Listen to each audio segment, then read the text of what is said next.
All right, welcome back to the show. My name is Ryan Morrison, and today's guest is Pete Martin. Pete Martin is an absolute force in Michigan's startup renaissance. He's a founder turned ecosystem architect who's building more than just companies. He's building community, capital, and culture across the state of Michigan. Pete, welcome to the show. What's up, Ryan? How you doing, man? I'm blessed, man. How are you? I'm good. Good. Operating on little sleep today. Too excited about the stuff that's going on in Michigan. Had early meetings here in Ann Arbor. Pumped that we could finally make this happen, man. Me too. Thanks for being here. So I want to just give you an opportunity to introduce yourself a little bit more because you've had an awesome journey and an awesome ride as a founder and then coming back to Michigan. So just give us a little bit of background. So, how we got here today. Yeah. So I grew up in Michigan, went to school at Michigan State, met my wife there, bailed on Michigan in early 2011 because that was the perception that I had. It was kind of the reality back then is that you had to leave the state to go build a career. Did that, was an early employee at an electronic broker-dealer called Dash Financial. We grew to become one of the top options traders on Wall Street. Moved on from that company to co-found a data security company called Alter. We had a great angel investor when we were living in Chicago at the time. Had a great angel investor that allowed us to build and experiment and get a ton of things wrong and then eventually get something right. And got a great early customer that we raised a Series A off of that. And then moved down to Florida while scaling our engineering team. And then we raised a Series B, and I moved to Austin to get a handle on our go-to-market efforts and scale all that. And then we had this great exit opportunity that we walked away from, which is a very long story for another time. And then we came home to Michigan and took a step back from the company then and had no idea. We came home to Michigan to be close to family, had no idea that anybody was building anything in the high growth startup space. When we came back here, it was only because of luck, serendipity, right? That a lady that worked for me named Neha Shah introduced me to Trista Van Tine, said, hey, I used to live across the street from Trista when we were living in San Francisco like 15 years ago or whatever it was. You need to meet her. So she and I had coffee about 2 weeks after we came home to Michigan. She told me about Michigan Tech Week. It had the very first one that they were putting on. It happened to be like 4 weeks later. And I went to that. And I fell in love with the Michigan startup scene then. Had no idea it was happening. I didn't know that Duo Security was based in Michigan. I thought they were based in Austin because they had a building in Austin, fell in love with Michigan since then. Trista brought me on board to Michigan Founders Fund, ran the member network there for a couple of years. We can pull that up real quick too. Oh yeah. So Trista had co-founded Michigan Founders Fund, which is this statewide organization to connect founders in Michigan that want to build great high growth companies here, hire people here, have great exits here. She co-founded that with Doug Song, who was co-chair of the board, but Trista was doing all that, the daily work, the grind of building this company, this nonprofit. And she called me and said, hey, we're looking for someone that has been a founder that can run our member network, that can really, kind of connect with other founders that are trying to go down this path in Michigan because it's early, Michigan is earlier stage. Lots of folks haven't gone down it before. And we're looking for someone like you to do that. So I said, Trista, you can ask Trista this actually. I said, you don't even need to pay me, like hire me yesterday. This is in November of 2022. Mm-hmm. It took her until February of 2023 for her to actually bring me on board. But in November of 22, I was like, Trista, yes, let's go. That's actually where we met too. I don't know. You remember? At Michigan Tech Week, October 22. Hell yeah. You met my brother. You met my twin brother there. Yes, I did. Yeah. And it was you, the guys at Protein Pints. It was my brother who was wearing a freaking suit. Of course he was. Up at I think it was Bamboo, Detroit. Mm-hmm. Yeah. So good. And that was, we were coming off of a high because that was our first Catalyst program in 2022. And that's where Protein Pints got their start. I think Michigan Tech Week was kind of one of their first big events. So we can pull up Michigan Tech Week too, Ben, if you want. You all that pitch competition with the student pitch competition. I remember being in the audience there because I was like on every single person that was up there. I was raising my hand, going, well, "What about this? What about this? Oh yeah, I actually have a patent in blockchain." It was a really good time. Yeah, and fun fact, we also built this website. You plug in yourself on your own show. I have to. Anybody that wants design work, you got Ryan Morrison. Look at the beauty of this website. Oh, you got to shout out Cole Bennett for this. He's the mastermind behind it. There you go. Good. And then Manav Patel on the video. Pretty cool. Pretty cool. So good. Michigan Tech Week, if you haven't gone, and I don't know what's going to happen with Michigan Tech Week, but there have been three. The idea was it was the first statewide conference, the first conference to bring together the entire state's startup scene. That was the whole thesis behind Michigan Founders Fund, which started as the Ann Arbor Entrepreneur Fund. That they couldn't, Trista, this was her call, the right call. She said, Ann Arbor's not it. We can't just do Ann Arbor. We have to have a statewide organization. We have to have a statewide focus. We have to connect founders and investors from all across the state with this commitment to Michigan, right? Everybody that joins Michigan Founders Fund makes this 1% pledge to Michigan. So it costs them $0 when they join, but when they exit, 1% gets donated to Michigan that Michigan Founders Fund uses to provide grants to nonprofits around the state to help lift up the communities that we all live in. Beautiful purpose. Beautiful purpose. I have no idea where I was going with that.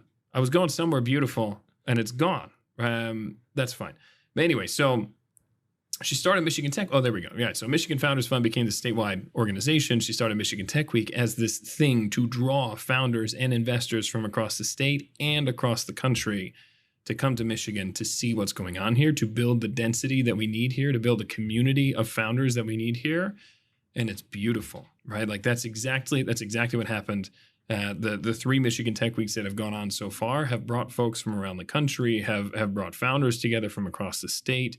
The connections that happen there, you can't predict what the outcome is going to be. Literally this, right? Like this podcast that we're doing right now, we met two and a half, almost 3 years ago now. And this probably wouldn't be happening if we hadn't met then, because I remember meeting you then also in a suit. It was a very, very good suit. Meeting you then and going, man, This guy's special, Thank you. It's true, right? It's true. It's made it really easy to connect with you on all of the other things that you've been doing since then. But that was the whole idea behind Michigan Tech Week, and it's been absolutely wonderful. I hope it comes back this fall. I haven't heard anything. I don't know if it's going to come back this fall, but whenever it does come back, I'm sure it will. Yeah, it will be great again. It will come back. I mean, it's one of those events that's kind of a staple in the ecosystem now where everyone's coming together. And I mean, there's a lot of those now, though, too, across the state. So like Michigan Tech Week, I feel like was the first one or happening around, like launched simultaneously with GR Tech Week, which is now huge, and other big events across the state. So yeah, I've got some data on that. I think the first one was A2 Tech 360 back in 2015. That's right. And then, nothing until 2022. And then you had, I think, three for the first time. You had Michigan Tech Week and Tech Week GR, which, were like the same days, which is hilarious. And then also Northern Michigan Startup Week in Traverse City, right? So all three of those, the first time, I believe the first year was 2022. And then you had, I'm blanking on the name, but Marquette had like Northern Michigan. No, Northern Michigan Tech Week. Northern Michigan Startup Week is Traverse City, which is its own thing. But anyway, so there's Marquette has a Startup Week, and I'm drawing a blank on what it is, but it's in January.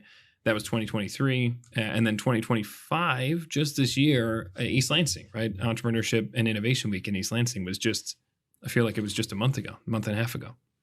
So now you got, every city in Michigan has a tech week, which is exactly, it's emblematic of why it was so important for Trista that Michigan Founders Fund become a statewide thing, because it's not that we have a tech hub city in Michigan. We have a tech hub state in Michigan. There are incredible companies being built all over this state. And like for the viewers out there, if you don't know already, Michigan raised more money than any other state in the Midwest last year, and that's not because Detroit beat Chicago. That's not what happened, right? Detroit plus Ann Arbor plus Grand Rapids plus Traverse City plus Marquette plus every other city in between plus Houghton beat Chicago, beat Illinois, right? Like that's the reality. That's what happened. So cool to see.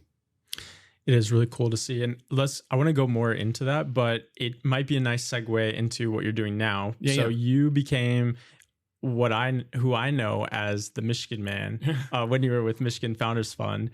And I mean, you're becoming like almost a micro celebrity, I feel like, in Michigan. Like everybody knows you and loves you, and you're just like a super connector. And you are seriously, I meant this when I said it, a force of nature in Michigan, and you're really helping to put us on the map, right? And so recently you were able to bring some of your talents to MSU with the Research Foundation. And so talk a little bit about that transition. And then I know there's some exciting updates and news that you have for us as well. Yes. Okay. All right. Thank you. Keeping me on track. This is good stuff. So yeah, about 6 months ago, just over 6 months ago, I joined the MSU Research Foundation because it was, a phenomenal opportunity. They had quietly grown into the largest portfolio in Michigan, rapidly, but like under the radar, had grown into the largest portfolio in Michigan. They're the number one and the number two most active investor in Michigan. So to kind of lay the foundation, you have the MSU Research Foundation, which is a separate entity from Michigan State University, but affiliated with the university. Real quick, let's pull that up, the MSU Research Foundation page. Yep, this is good. Oh, we're going to get into that. We're going to get into that. Spoiler alert, we're going to talk about a jobs board, everybody. It's so good. So the MSU Research Foundation started like 50 years ago at Clifton Walton, which is the first African-American to lead a major public university, led Michigan State University. Wharton. The Wharton Center on campus is named after him. He also started the MSU Research Foundation. And when he did that, a few years later, they backed this company called, or this drug called cisplatin. It was a novel chemotherapy drug. It has saved millions of lives, right? And because of that, it also brought in a ton of money, hundreds of millions of dollars that were donated back to the MSU Research Foundation, and that has grown into a $500 million endowment. This is like the highest level of MSU Research Foundation is a $500 million endowment. And then about 7 years ago, they built, in order to focus more on the innovation scene, the high growth startup scene in Michigan, they launched Red Cedar Ventures. And then about 5 years ago, they launched the Michigan Rise with state-backed funds. So both of those. Let's search Michigan Rise real quick. Should be able to find it pretty easily. Oh yeah, if you go to michiganrise.com, right, you can see that site. So we have the MSU Research Foundation exists, and we have these two subsidiaries with Michigan Rise and Red Cedar Ventures. Michigan Rise is well known in Michigan's startup scene now. So between the two, we've invested over I think we have almost $50 million in assets under management. There we go.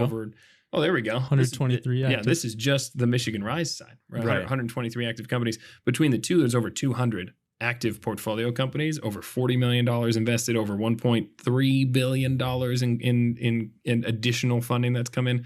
Unbelievable. The impact there has been exceptional, and it's just been over the last like 5 to 8 years. Most of it more recently.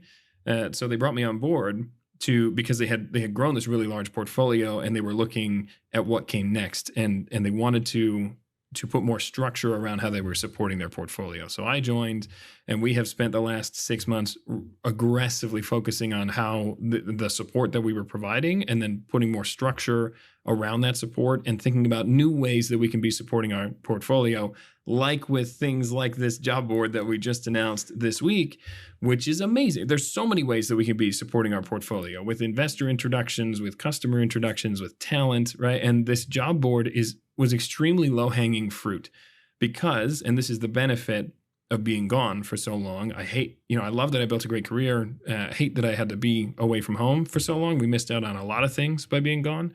But by living far away, or by living in these different cities, you could see what's going on in those cities. And I know when I lived in New York and Chicago and Austin, you could go to builtinaustin.com or builtinchicago.com or builtinnyc.com. Those sites still exist. You can go there now if you want to pull them up. And what they'll show you is the jobs and the companies that are being built in those areas. I think that they used to be more focused on like the high growth startup scene that was being built in those areas. Now it's kind of bloated. It shows you consulting jobs and larger corporate jobs.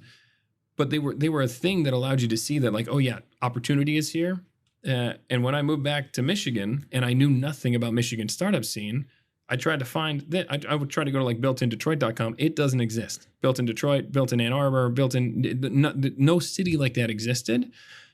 And this job board that we launched is effectively that, but for the entire state, right? We don't need a built-in any city in Michigan, just like Michigan Founders Fund, right? Like just like that mission is for the entire state. And just like our state is beating Illinois and no city is beating Chicago, we don't need to. We have the entire state. So this job board is the job board for the entire state of Michigan. Our entire portfolio, our portfolio is on there. We have 175 of our companies are listed on there that are actively hiring. We have over 100 jobs that are available on this platform today, right? And I expect that that's going to grow substantially. And there's going to be people that like me that might have been thinking that they needed to leave the state that are now going to stay in Michigan, right? That's going to change actual lives because we launched a freaking website. It's like such a little thing, but the impact is massive, right? And so I think it's just going to be huge for the state.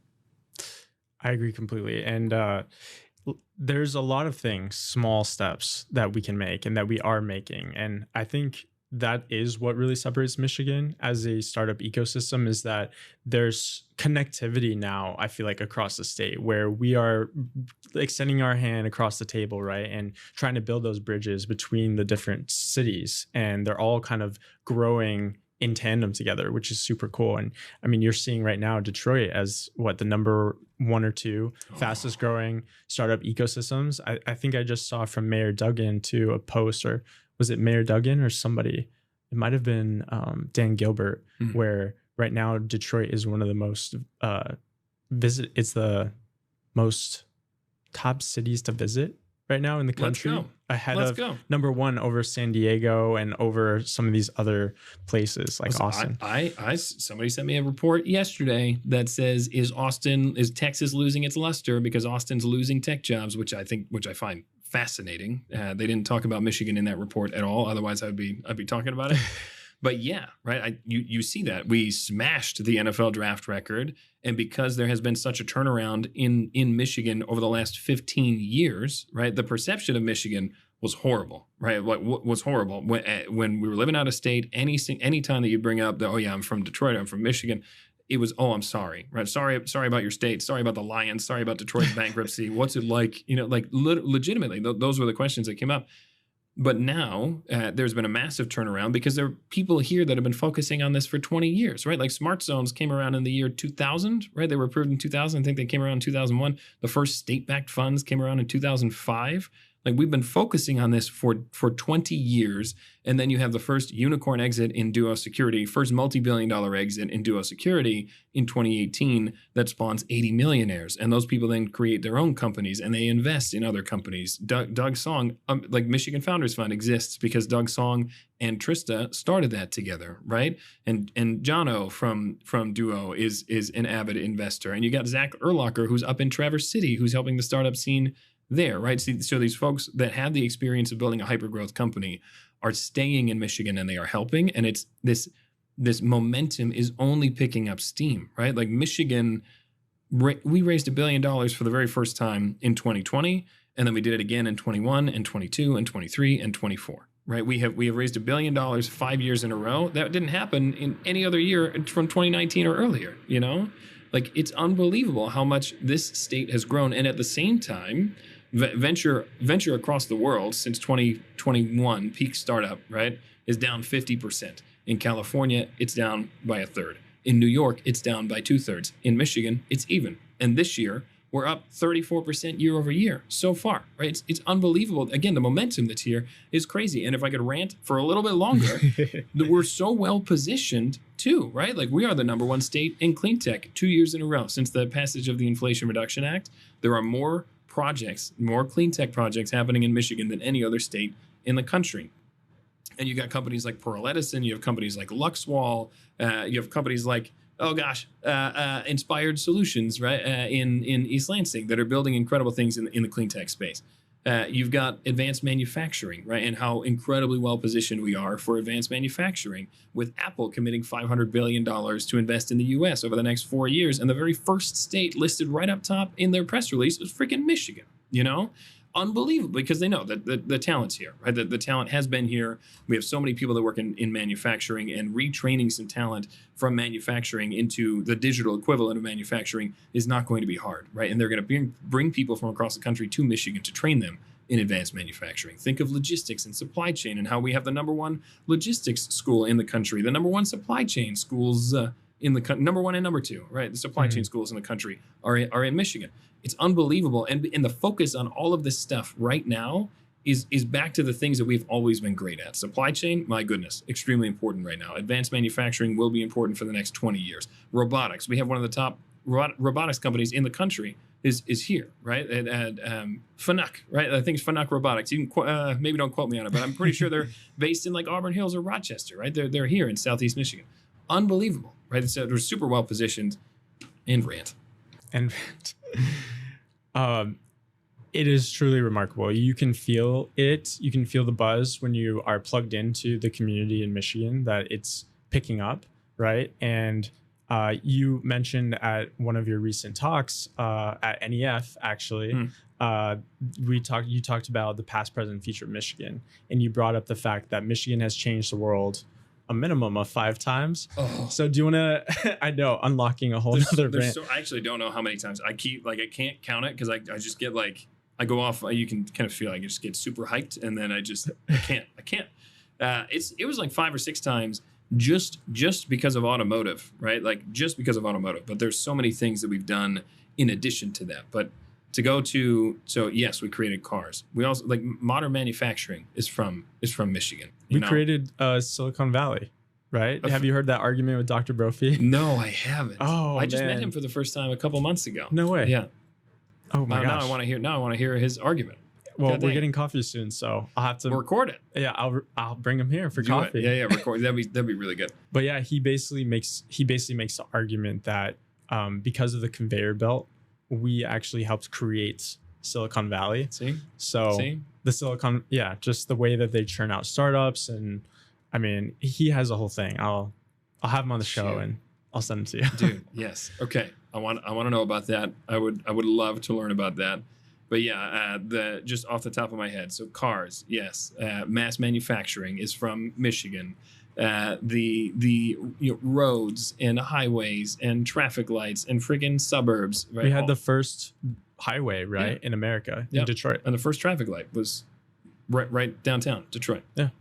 So that just from automotive, but like you can't go anywhere without seeing the impact of Michigan and Detroit on the rest of the world. Right, roads are freaking everywhere. We did that, like we did that. But on top of that, the healthcare stuff blew my mind. I did not know that we invented the whooping cough vaccine. I did not know that was an all-female team, including a black female chemist, Lonnie Gordon, who's an MSU grad in like the 1930s. All-female team doing an amazing thing in the 1930s. I just think that's extremely rare. But we also had the first female CEO in the U.S. Right? Was Anna Sutherland Bissell from Bissell, right? Like, which is still around. Super cool. I didn't know that we invented the flu vaccine. Well, I had no idea that we invented the flu vaccine in Ann Arbor, right? That was invented in this city right here. Unbelievable. Of course, we have Stryker. We have the medical device expertise.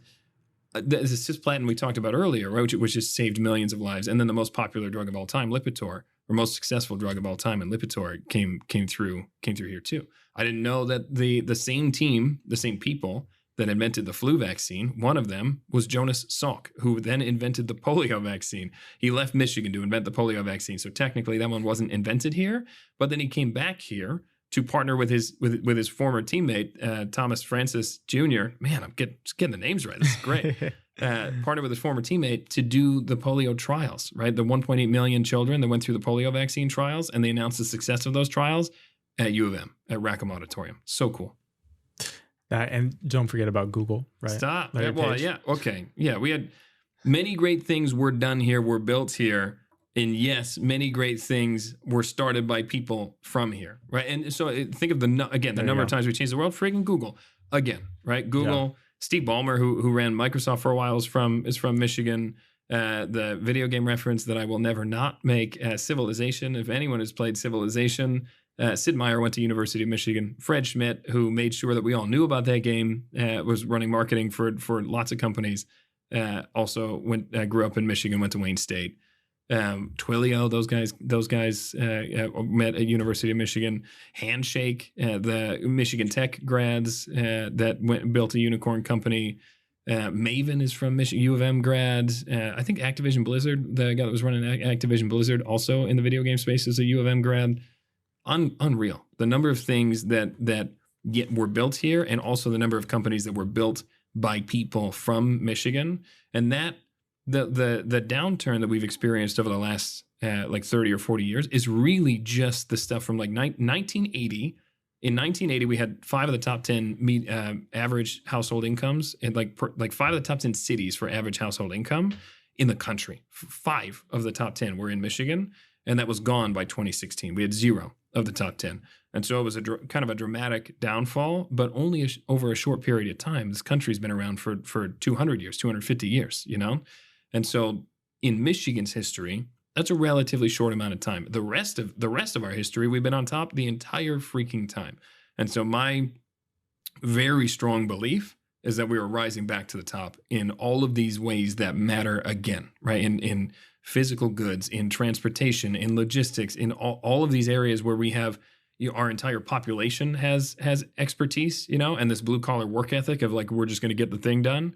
Like that's rising back to the top, and I think that Michigan's going to shine really brightly. I agree completely, and in the same breath, I want to address some of the ways that we can continue to improve the state, right? Because there's no denying that in the past that we've had some of our best talent and some of our best companies leaving. So one of the ways that we're trying to overcome that, right? I'll be on your team here with that is, well, I was going to say the MSU job board, but I was going to offer an opportunity. What are some other things that we can do as a state to prevent some of these issues? And let's address them, right? There's the fact that some of our best talent is leaving in terms of grads, like not founders, but engineering talent and things like that. University of Michigan has, if not, I think the number one, right, talent of engineers in the country. Is that right? Or the state of Michigan has more engineering talent density than any other state in the country. We have more engineers, software and hardware, than any other state in the country. Okay. So we have the talent, right? But a lot of our talent ends up leaving for the coast because they feel like they have to get a high paying job in San Francisco or Boston or New York or even Austin, I guess, maybe less so now. But maybe not. We'll see. I don't know. They're awesome. They dropped 3%. Cool. Is it over? I don't know. We'll see. Austin's still cool, but Michigan. This is a Michigan podcast. But so we have that issue. And then some of our best founders, right, coming out of MSU or University of Michigan are also feeling like sometimes they have to leave to raise capital, right? The timeline of where they should be able to easily raise a $500,000 check, right, is extended at times. So there's a perception issue too from institutional money or other places where it's harder to get that first check and at the speed that you need to be able to compete nationally. So those are a couple of the challenges. Are there any other that you want to bring up? And then we can dive into maybe some conversation about solutions. The perception, I think, right? I think reality is so much about what people believe, and if you even if things are great, if people don't believe that they're great, they're not going to be great for long, and the perception of Michigan for the longest time has been that things aren't great, and that is wrong, right? I felt like the proverbial frog in the pot of boiling water when I came back to Michigan and saw all of these high growth startups that were being built here, many of which were raising millions of dollars, and I had no idea that any of them existed. In Michigan, if we were celebrating every single one of those, which is happening now, right? Like that's happening now. It wasn't happening 2.5 years ago. I knew not. In fact, I was doing my own version of customer discovery, literally calling everybody I knew from outside of the state, saying, "Hey, where would you rank Michigan on a 1 to 10 for like entrepreneurship and innovation?" I had people tell me 0 because they had heard nothing. All they knew was legacy automotive and bankrupt Detroit, because that's what you heard on the actual news. Is you heard about the biggest stories, which were legacy automotive and bankrupt Detroit. Nobody heard anything about anything else that was happening here. So perception is a big one, and storytelling is maybe the biggest one, in my opinion. Yeah, and you're right. I think you're right. And that was something that I noticed too, being from LA originally, right? And growing up around Hollywood, it was like media was just always a thing, right? People around me, like even growing up, we were all on cell phones, and maybe that's just my generation, but like the fact that you could find out about something easily and everyone would talk about it. And you have that that's just like with TV shows, right? If you think about it, like a hit TV show will come out on Netflix or one of these other streaming platforms, HBO, and then everyone talks about it. So why don't we have something like that for Michigan, right? Where you can find out what the best up and coming startups are. You can find out amazing news about MSU Research Foundation dropping this job board for the entire state. Like, I feel like we haven't quite figured out how to do the signal besides people like you and me, like, you know, just like shouting from the rooftops, right? Refusing to sleep and saying, look at this. 3 a.m. mornings, like, hey, I'm going to connect you with as many people as I can today. Yeah. Like, you know, it does take champions like us and others, right, to be able to generate those signals. But I guess, how do we help others to understand that that's important, that the storytelling component is missing, and then that we need to fix it? Yeah, I think I'm like super hyped about this job board because it's one place that I can confidently send anybody for a long time. I can send anybody there, and they're gonna know. You pulled it up. Thank you. Pulled it up. Yeah. So this is one place I can send anybody and say, look, there are hundreds of companies being built here, and there's over 100 jobs available here right now. To direct, like, I can send this to any university student. I can send this to anyone from Michigan that is currently living out of state that is interested. Like, the number of people that ping me on LinkedIn and say, hey, I'm living out of state. I'd love to come back. I just, do you know of anything that's available? And I've had to, based on what people have told me recently off the top of my head, do I know if somebody's hiring? That's the way it has been until 2 days ago, like that's how it was. And now when people ping me on LinkedIn, I've been doing it a lot the last couple of days. When anyone pings me on LinkedIn and says, hey, I'd love to know if there's any opportunities within your portfolio, or I'm moving back to Michigan or whatever, I can send them here. And that way, one, it's way more scalable than one person doing it, way more scalable.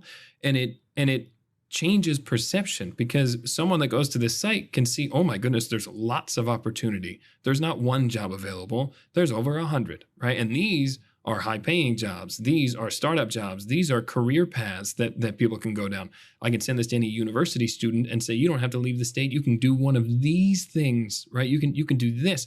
Super cool. And anyone else in Michigan that looks at this can say, oh my goodness, everyone around me is building great things. Maybe I can do it too. Maybe they'll start a company, right? The investors that are looking at Michigan can go here and they can see all these companies that are hiring, right? There's so much stuff that comes from just this. That I think is extremely important in changing perception, and which is a little bit changing the story that people are telling about Michigan themselves when they think about the state.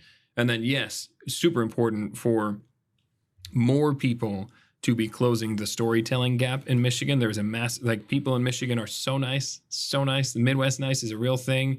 Nobody likes to brag, and because nobody likes to brag, they just don't talk about themselves, right? They don't put themselves out there. The number of founders that I've talked to that have raised $2 million or more in a round and didn't put anything on social media because they didn't feel that it was their place to do that. They just wanted to be heads down and get the work done.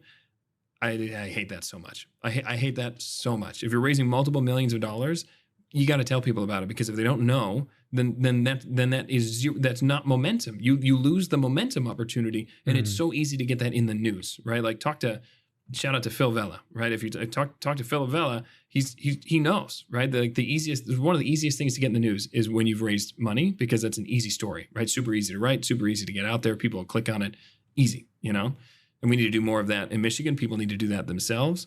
And then while we are not great at talking about ourselves in Michigan, and we do need to work on that as a group and as a culture, what we are good at is celebrating other people, right? So when we do know of great things that are happening, the rest of us can be sharing that on behalf of other people. And I would encourage anyone that's listening to the show to be doing exactly that. If you know great news about a particular company, tell Ryan so he can talk about it. Tell me so I can talk about it. Tell everybody that you know so that they can know about it, and they can tell someone that might buy that product, whatever it is. Right. That is an invitation to come onto the show and brag about yourself a little bit. It is okay. We'll do it in a Midwest humble way. There you go. Yes. But definitely do it. Like, we definitely need that component. And I think something that you said a couple of days ago too really resonated with me. And it's something that you hear sometimes at conferences too, where the most valuable person in the room is the person that's connecting everyone else. Sure. Right. So that is another kind of nod to, if you're listening to this show, take this as a hint to go and lift someone up today, right? Go and share something that they're doing. Like, don't make your page all about you, but make it about lifting up others, so that we can spread this momentum like wildfire, because there's that deep hunger right now in Michigan for us to just grow and to help each other and to be connected and to bring more capital right into the state, so that all of our founders who are building here can continue to thrive here, right?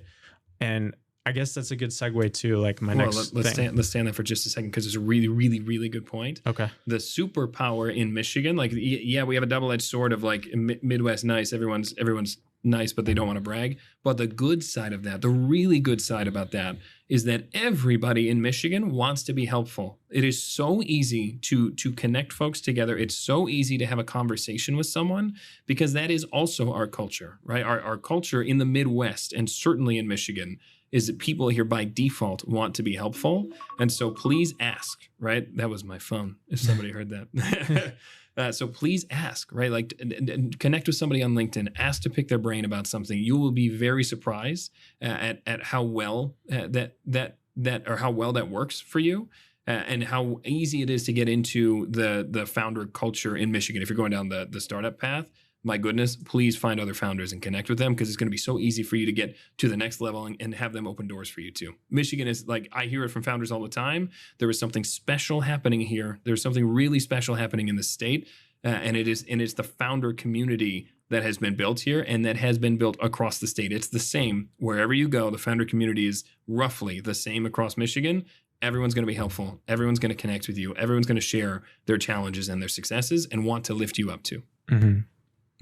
And candidly, a good place to start is by looking at your page, because you're always uplifting and connecting founders. And so a really great place to find out about what's going on is actually on your LinkedIn, right? And Done. Specifically, this is a good segue to the flannel rocket. Oh, yeah. But yeah, let's pull that up. There you go. So Pete actually has this awesome podcast called The Flannel Rocket. Please explain yourself why you named it this, but it's got a great name and a great reason behind it, and then we can dive into the purpose of it. Absolutely. Okay. So again, a little bit more history. It's history and culture, right? It's both, which I think are incredibly important if you're going to build a startup ecosystem. So history. You might not know that, listeners, dear listeners, dear watchers, that Carhartt, a great company. Started in Michigan, I think in 1889 was started in Detroit. Carhartt is also the company that popularized flannel, and so they're the ones that made flannel like this, like the symbol of the hard worker, right? This blue collar work ethic, which is extremely Michigan. And so you see a lot of people wearing flannel around the state of Michigan. So there's that, and then Rocket. It's been a thing for startups for a long time. We're going to go to the moon. We're lighting we got the rocket ship, et cetera, et cetera. So rockets have always been a symbol for startups. Flannel is a symbol for Michigan, and so if you mix the two together, there you go. Flannel rocket. There you go. Yeah. So the show, I try to keep this thing to like 15 minutes. It keeps creeping up on me. It's a challenge because there's so much happening in Michigan right now. Really. There's so much happening in Michigan. Trying to keep up on it so that basically you don't have to. You can just watch this thing. Right now it's coming out every other week, and it's just a good 15, 20 minutes of look at all the great stuff that's happening, the new VCs that are coming here, the new rounds that are being raised, some of the larger topics that are happening in Michigan. This next episode that's coming out is going to talk a little bit about the kind of funding crisis at the MEDC. There's so much happening here, and that's a good way to keep up on it in a very concise format.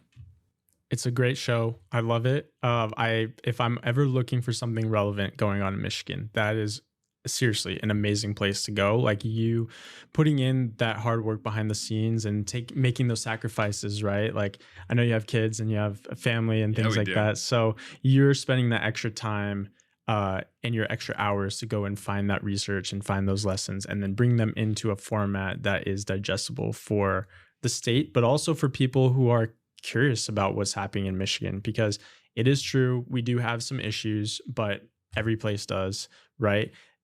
But the thing that makes Michigan so unique is that we have so much grit, and we have changed the world so many times, and we're going to continue to do that. So many times. One day I'm going to count it. One day I'm going to count it. It is north of a dozen. It's so cool how many times we changed the world. And it's going to happen again, right? The reality is the number of times that Michigan hasn't even been around for 200 years, right? And we've changed the world at least a dozen times in substantial ways, And that's going to happen again. There are incredible companies, Genomenon here in Ann Arbor, incredible company that is using AI to understand and ultimately try and solve for the causes of rare genetic diseases. That's incredible work. That's world-changing work. And healthcare is a totally overlooked aspect of Michigan's economy. 40% of venture dollars go into healthcare in Michigan. And you might not know about Histosonics, right? Histosonics might be bigger than Google, right? I have heard Mike Saratakis, right? Mike Saratakis at U of M. He believes that Histosonics is going to be bigger than Google because it is going to be that transformational. They're effectively using sonic waves to melt tumors, right? Yeah. Oh my goodness, right? And that technology came out of U of M, right? I am an MSU grad, but I'm fine, right? I'll take that all day because it's coming out of Michigan. That's so cool. That is so unbelievably cool. That's going to be an incredible company. It is an incredible company. The outcomes there, I think, are going to be substantial. That brings up another point. You brought up Mike, you brought up Histosonics. There's a really cool program out of U of M called the Blue Foundry program, right? And you probably know a little bit more about it than I do, but essentially there's so much commercialization research happening at U of M and MSU. And the idea is, how do we bring just this amazing research happening out of America's #1 public research university and bring that technology into the world? And so U of M just launched, there it is, the Accelerated Blue Foundry program. It's super cool. They're recruiting operators, right, to come and actually take some of this research and turn it into a viable business. And this is also an invitation right now. If you're listening to this now or in the future, come and find out about what's happening in these amazing companies, because we had more patents and I think trademarks out of U of M than anywhere else last year, right? Verify that, but I'm pretty sure it's in the top. And so you can come here and you can build a company. You can come if you've already exited a company, if you're a University of Michigan alumni or Michigan State or other University of Michigan alumni, or if you're just interested in starting your next thing, you've exited a company and you'll come back and have something that's ready to go. This is a great program to get involved with. Yeah, as I understand it, they had an event last week too. I just unfortunately wasn't able to make it there, but as I understand it, exactly right. What they're looking to do is the University of Michigan, MSU has this too, right? Wayne State University has this. Western University or Grand Valley, right? They all of these universities have technologies that they have developed, and lots of them are sitting on the shelf waiting for someone to license them. You have to find it, right? You have to find it, and you have to be a person that says, "Oh yeah, I see that technology, and I have a vision for where that can go. Let me license this from the university so I can make this into a company." That is it's pretty rare when that happens by itself. And that's the way that the world has operated. U of M is saying, "Hey, world, come to us, right? We're gonna match you with these technologies, and we can do it together and do it at a larger scale." And I know that the outcomes of that are going to be awesome. I know that. I don't know that MSU is doing that just yet, or any other universities are doing that in Michigan just yet. I suspect that there's going to be wild success at U of M here, and that is easily replicable to the other universities around the state, around the country, and we'll be seeing more of that too. Super cool. But again, there's a challenge there. There's a little bit of a challenge there because there's currently the state of Michigan is going through budget planning right now. There is currently an expectation that a lot of funding from the MEDC might get cut, $15.7 million, which I'm pretty sure is 100% of the funding for MTRAC and was it T3N, which is basically how the universities get funding to fund faculty members to create these innovations and then bring them into the market. That might get cut. And if that gets cut, this becomes more challenging. This is super cool. I want to see more of this. I think the outcomes of this are going to be huge. The case in point, right? One great company that was built because of this, but randomly, right? Census. Census was formed because David Corcoran, one of the co-founders of Census, was literally like himself, this person, serial entrepreneur, was traveling around the Midwest, going to universities and asking them directly, what technologies do you have that I could license and create a business? Did the same thing at U of M, ended up running into the person that had the technology that became Census. That's luck, that's serendipity right there. And what they're trying to do with Foundry is manufacture serendipity. And that is awesome, right? We will see more of that regardless of the current funding crisis or funding situation, I will say, at the state level for the MEDC and for what they're doing with university funding. But man, we're going to see more of this stuff anyway. It's really, really smart. All right, we got to wrap up in a second, but I want to offer an opportunity for us to chat about how do we solve this problem of the funding, right, that may get cut with MEDC and the issue of getting more early stage capital in the state. Do you have any ideas, or have you heard of anybody working on these solutions that would be interesting? Yeah, I have. I haven't had a chance to dig into this, but Business Leaders for Michigan, BLM, just released this scorecard this morning. It's kind of going all over the place on LinkedIn. You've got Chris Reisig of Renaissance posted about it. Mark De Laverne at New Lab posted about it. I've seen lots of folks kind of commenting on these things. Looks really interesting. It kind of shows where Michigan ranks for entrepreneurial support. You kind of middle of the road. I think we're kind of ranking middle of the road, but there's lots of subsets of this information that show we rank ninth in certain areas and better for other areas. And I gotta find it because I cannot wait to dive deeply into that data. But that data, I think, is going to be really useful for the state as they look to figure out what level of support. I know that it's challenging, right? Because I think they're expecting less revenue to come in, so they have to make cuts. So that's going to be really challenging. There's going to be negotiation that happens with all of this stuff. But if you're trying to fight for more funding for entrepreneurship and innovation, that type of data makes it easier for anyone to see where we are, maybe the trends of where we've been versus and where we're going, which I think can be really impactful. And if you can see that, oh my goodness, the work that we've been doing for the last 20 years is actually paying off. Oh, there we go. So good. Yeah, if you can see the work that we've been doing for 20 years on smart zones and these these state-backed funds, and I'm a little bit biased because I'm at one of these state-backed funds now. So there's, take everything that I say with a grain of salt. But if you can look at this and see that there are great things happening, and that the outcomes, if you invest $1, it looks, turns into 10, or it turns into all of these jobs, all this cool stuff. That's great to see. I cannot wait to dive into this. This is going to be a lot of fun. Right. Well, I think we're going to get a deeper dive on your show, right? Hopefully soon. I think so. Yeah. It'd be nice to hear more about that. And, we can keep up to date and hopefully have more people on the show that have perspectives on it. And hopefully things like this, right, are the things that we need to do and get this in front of the right people to see that there is a robust ecosystem of people right now who are just fighting for Michigan and who want it to be everything that it can be again, right? I almost don't want to say that, right? Because it's not that we can be everything that we were. It's like it's happened, right? It's really happened. We've got Duo had a multi-billion-dollar exit. Llamasoft has a $1.5 billion exit. I think $1.5 billion. OneStream IPOs. Lineage Logistics last year had the largest IPO in the world, and they're based in Novi. Our Next Energy raises $300 million. They're another unicorn in Michigan. They just announced, what the heck did they just announce? Oh, they just announced they're taking their battery technology into grids. They have 3 new products. They've got a battery cell, they've got a battery pack, and they've got grid management software that they just announced within the last week.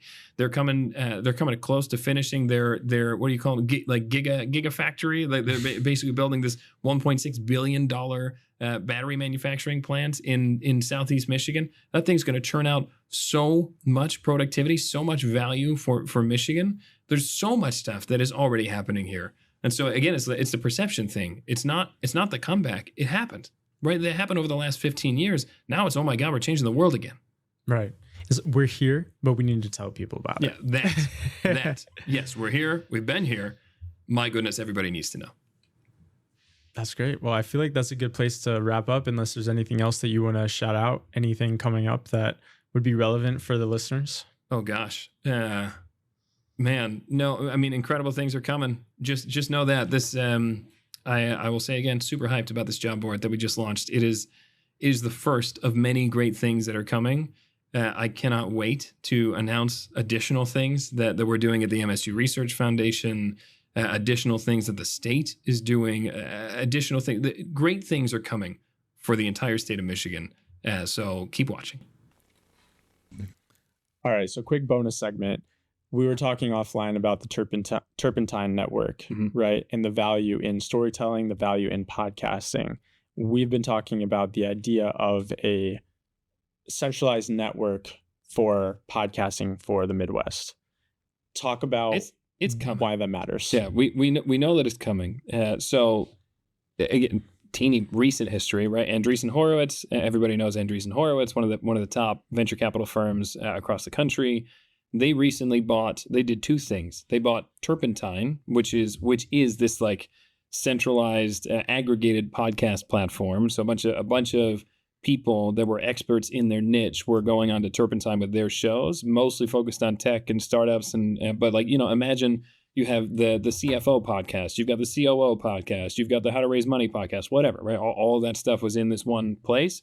Andreessen Horowitz bought it, and they took the person that was running it, and they brought that person on board as a general partner. That person, by the way, Eric Torenberg, went to freaking U of M, of course, right? Another great Michigander, just like working, doing great things, right? Super cool to see that happened, because it's extremely important when you look at how rapidly things have changed with AI and how easy it is comparatively, how easy it is to build software these days. Execution is easier now. Execution is cheap. It used to be ideas are cheap, execution is hard, and it's all about execution. That's still true to a large degree. You still have to make the right choices, but building the thing is easier than ever. And so execution, the barrier there has gone down substantially. And so now, if everyone can build a product in a weekend, which is freaking true, right? Like true on software. If you can build a product in a weekend, then it becomes about distribution, right? And Andreessen Horowitz knows this. They already have great distribution, but they bought Turpentine because of that reason, right? They get even more distribution for all of their portfolio companies. So distribution really matters. When you're building a company, when you're building a product, how are you going to make sure that every single person that needs to know about your company and your product knows about your company and your product? How do you do what Fred Schmidt did with Civilization? I love that we're bringing it back to Fred Schmidt.